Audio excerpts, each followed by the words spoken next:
ام خودی فلسفه ربر آبونه ام خودی بریار شهید کو گوندی ام گل خوش بن دستا درخن ام خودی و شهیدانن دبه کو ام سوز و شهیدان بک بینن ام یک بینه ناف خدا چیه بکن آشتی و آرامین ناف خدا چیه بکن حتی کو دشمنه کی من دشمنه ما لسال آخا ما بین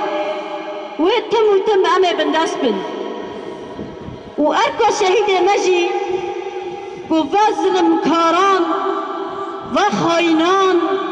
و داگرکریان و دستداریان جهوله راکن هیزوان خود بکن سلاحی وان عرده نینن و چاقه ام دبین ام سوز دنا شهید خواه و هر کس اکشی خواه خودی ریبر آبو ببینه خودی آخوا خواه پیروز ببینه امه بگن هدف و آرمان جا خواه و ام جاره کدنش بیرزن سر حد مالبات شهیدان صاحبه سر ریبر آبو صاحبه سر تفکر آزادی صاحبه شهید نامرن شهید نامرن شهید نامرن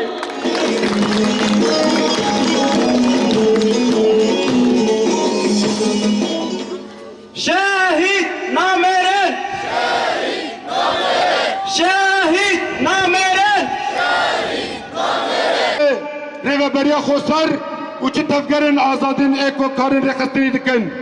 ام همه خواکی شورشگر بگرن دست دا کام طالبن حقیقتا و راستی حتی داوی ببن جبوی ویجی ارکا کل سرمله محمیان امی هر تا کشینا خورد بکن دا کام بگن آزادی و دموکراتیا کو ام هیرو دوی دوزه دا تا کشین دکن اوجی 24 ساعتان پلان خوی بقرش سرمزه مشاندن چه دانیم بیتو استخبارات دامه چه دانه کسن خب تشتکی آرزان خود فروشن وکی و دزانن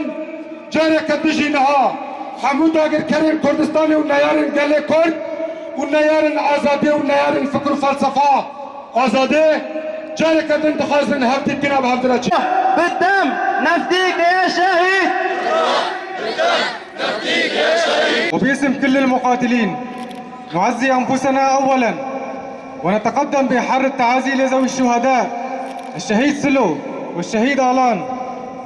وأننا في قوات جبهة الأكراد نعاهد شهدائنا بأننا على طريقهم ماضون وسائرون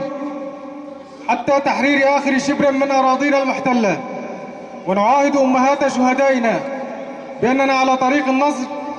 حتى آخر قطرة من دمائنا المجد والخلود للشهداء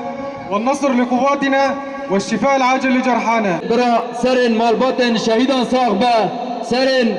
گله کرد صاحبه و سرن ریبران آپو صاحبه بری هر تشتی شهید تیمی نه شهید یکیا و نه داوی به گند دونغزدا او خاص جوان یه گند دونغز کو ایرود نابا چه قوات عسکری چه قوات هندری کو دمه کو چاقا جی خود ناف داد دگرن